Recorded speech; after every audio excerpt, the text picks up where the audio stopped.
अस्सलाम वालेकुम। पाकिस्तानी वज़ीर-ए-आज़म शहबाज शरीफ और अमरीकी सदर डोनाल्ड ट्रंप के दरमियान आज एक बहुत अहम मुलाकात होने जा रही है। ये मुलाकात कई हवालों से बहुत अहम है क्योंकि पिछले दिनों दुनिया के अंदर बहुत बड़ी बड़ी डेवलपमेंट्स हुई और उन डेवलपमेंट्स के हवाले से पाकिस्तान का किरदार भी बहुत अहम रहा। अब जैसे गजा के अंदर जंगबंदी की इम्कानात पैदा हो रहे हैं और एक मुस्लिम फोर्स तश्कील दी जा रही है, क्या उस मुस्लिम फोर्स के अंदर पाकिस्तानी अफवाज भी शामिल होंगी?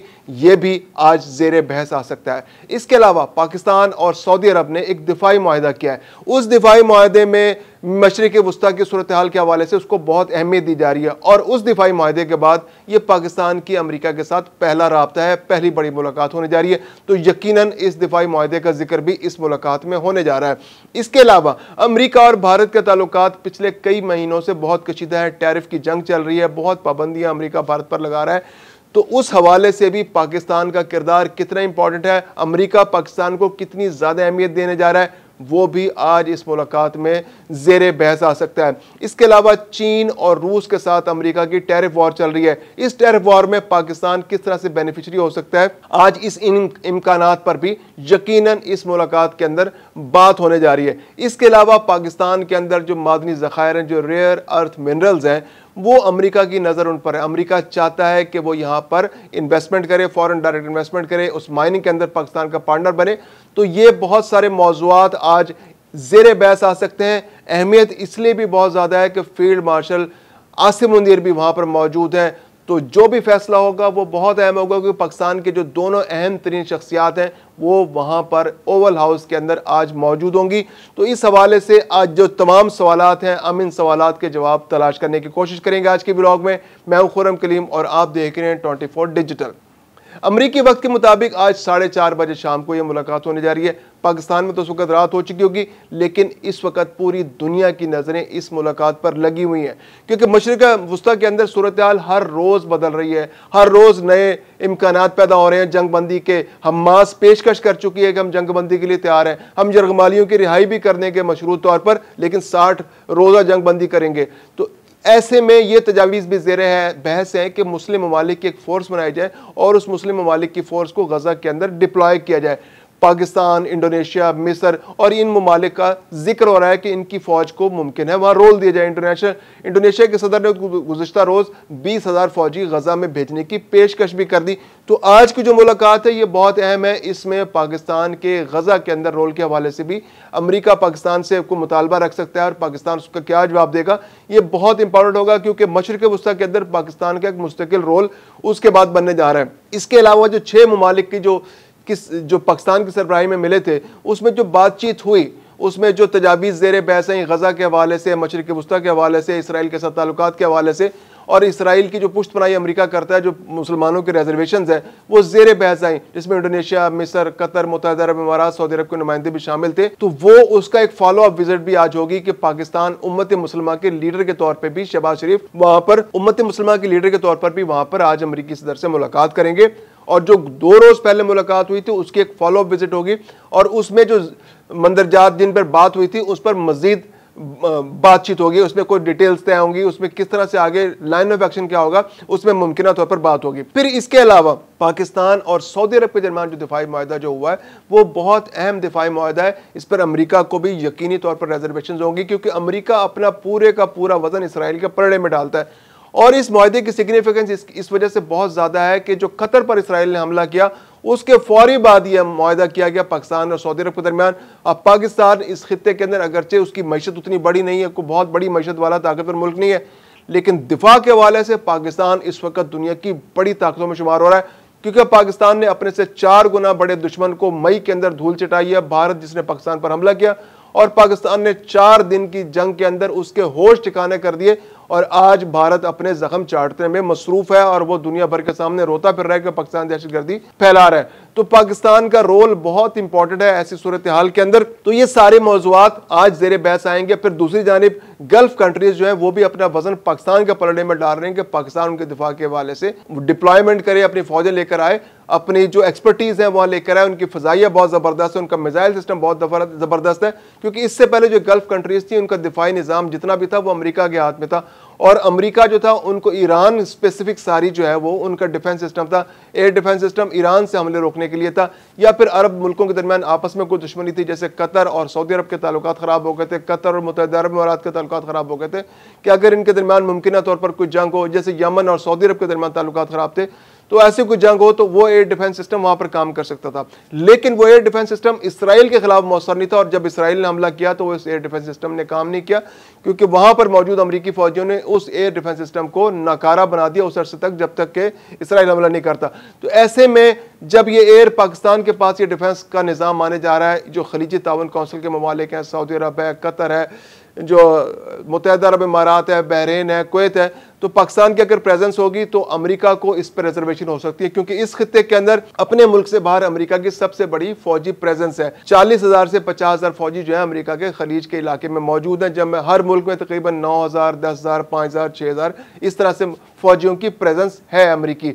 तो अगर पाकिस्तानी फौजी भी वहां पर आते हैं तो अमेरिका को उस पर एतराज़ हो सकता है। अब चूंकि फील्ड मार्शल आसिम मुनीर भी वहाँ पर हैं और पाकिस्तानी वज़ीर-ए-आज़म भी वहाँ पर हैं, तो यकीनन इस बात पर भी बात होगी, इस मौजू पर भी बात होगी कि किस तरह से कोऑर्डिनेशन होगी। अमरीकी फ़ौजी भी वहाँ मौजूद होंगे, पाकिस्तानी फ़ौजी भी मुमकिन तौर पर वहाँ मौजूद होंगे, तो आपस में किस तरह से कोऑर्डिनेशन होगी। क्या मुश्तरका तौर पर जंगी मशक़ें की जाएंगी, क्योंकि जंगी मशक़ें पहले खलीजी ममालिक अमरीका के साथ मिलकर करते थे, अब पाकिस्तान भी उस ट्रेनिंग प्रोसेस का हिस्सा बन जाएगा। पाकिस्तान उनकी जो कैपेसिटी बिल्डिंग के लिए, उनके फ़ौजियों की जो सलाहियतों को बढ़ाने के लिए पाकिस्तान अपना किरदार अदा करेगा। फिर यह कि खलीजी ममालिक जो है वो अपना एयर डिफेंस भी लगाना चाह रहे हैं, तो पाकिस्तान उसके हवाले से भी अपनी एक्सपर्टीज देगा, क्योंकि पाकिस्तान ने अपने एयर डिफेंस सिस्टम को भारत के खिलाफ रिसेंटली बहुत अच्छा इस्तेमाल किया है। तो अमेरिका और पाकिस्तान मुश्तरका तौर पर किस तरह से कोऑर्डिनेशन बनाएंगे, और क्या पाकिस्तान के आने के बाद अमेरिका की अफादियत वो रहेगी या अमेरिका वहां से निकल जाएगा, तो ये सारी डिटेल्स मुमकिन तौर पर इन इम्कानात पर जो अमेरिका की तशवीश है, जो पाकिस्तान की और उम्मत मुस्लिमा की तशवीश है गजा के हवाले से और इसराइल के रोल के हवाले से,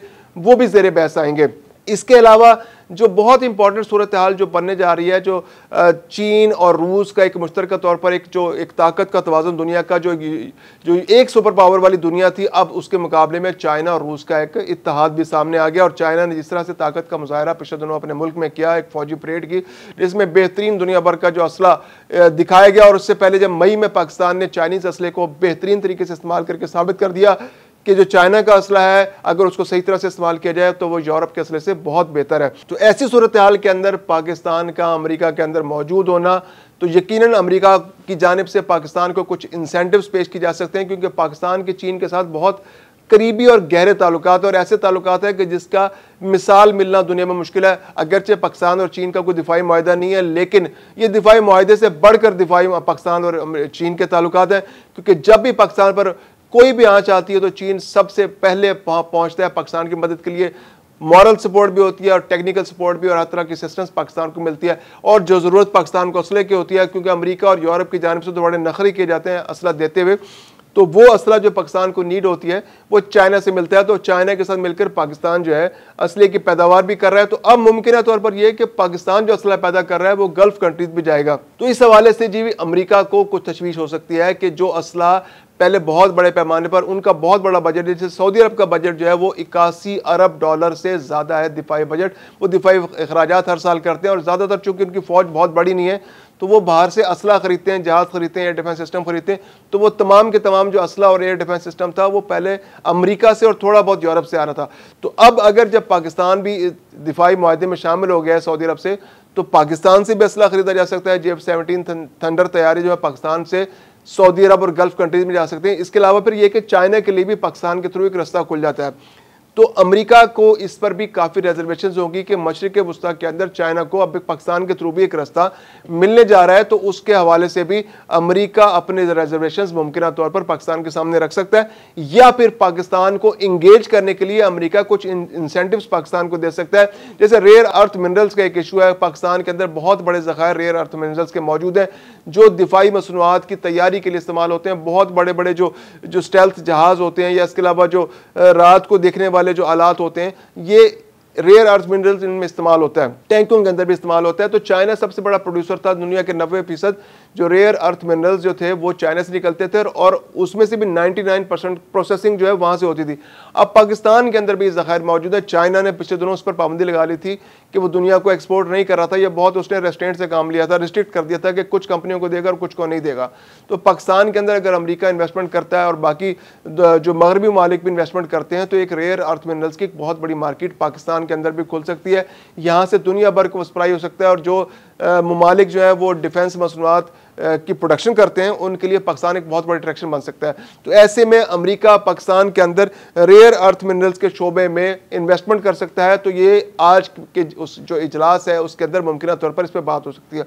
फिर इसके अलावा जो अमेरिका ने 2021 के अंदर एक बहुत बड़ी उनके हिसाब से गलती की कि वो अफगानिस्तान से अचानक अपना सामान छोड़ छाड़ कर भाग गए और बगराम एयरपोर्ट जो दुनिया का सबसे बड़ा एयरबेस था उसको उन्होंने छोड़ दिया और वहाँ अपना असला भी छोड़ गए, जहाज़ भी तबाह करके छोड़ गए और तकरीबन $7 अरब का असला वहाँ छोड़ के चले गए। अब अमेरिका को उस बगराम एयरपोर्ट की याद सता रही क्योंकि वो बगराम एयरपोर्ट एक ऐसा एयरपोर्ट है जहाँ पर बैठ के अमेरिका चीन को भी मॉनिटर कर सकता है, ईरान को भी मॉनिटर कर सकता है। अफगानिस्तान के अंदर तो उसकी प्रेजेंस वैसे बनी हुई है। फिर इसके अलावा जो सेंट्रल एशियन स्टेट्स हैं, रूस की जो डेवलपमेंट है उसको मॉनिटर कर सकता है और पाकिस्तान को भी मॉनिटर कर सकता है। तो बगराम एयरपोर्ट का कंट्रोल जो है अमेरिका दोबारा हासिल करना चाहता है। चाइना जो है वो अफगानिस्तान के और तालिबान के बहुत करीब आ चुका है और मुमकिन तौर पर उसका कंट्रोल जो है चाइना को मिल जाए। तो बगराम एयरपोर्ट का कंट्रोल अमेरिका लेना चाहता है तो उसमें उसको पाकिस्तान के पार्टनरशिप की जरूरत होगी क्योंकि वो पाकिस्तान को चाहेगा कि पाकिस्तान फिर से दोबारा दहशतगर्दी के खिलाफ जंग में अमेरिका का पार्टनर बने, बगराम एयरपोर्ट अमेरिका को दोबारा मिले और तालिबान के खिलाफ या जो भी दहशतगर्दी की वहाँ पर सूरत हाल है, TTP पाकिस्तान की बहुत दुखती रह गया है। दाइश से पाकिस्तान को बहुत खदशात हैं, खरसानी ग्रुप है, इसके अलावा भी बहुत सारे ग्रुप्स हैं जो यहाँ पर जो पहले गुट तालिबान थे अब वो पाकिस्तान के खिलाफ ही बरसरे पैकार है। तो वो यहाँ पर है तो अमेरिका का भी इंटरेस्ट उनके खिलाफ है। तो अमेरिका चाहेगा कि दहशतगर्दी के खिलाफ जंग में जो पाकिस्तान के साथ उसकी एक पार्टनरशिप पहले मौजूद थी वो दोबारा से जारी और सारी और बगराम एयरपोर्ट का कंट्रोल भी उसको मिले।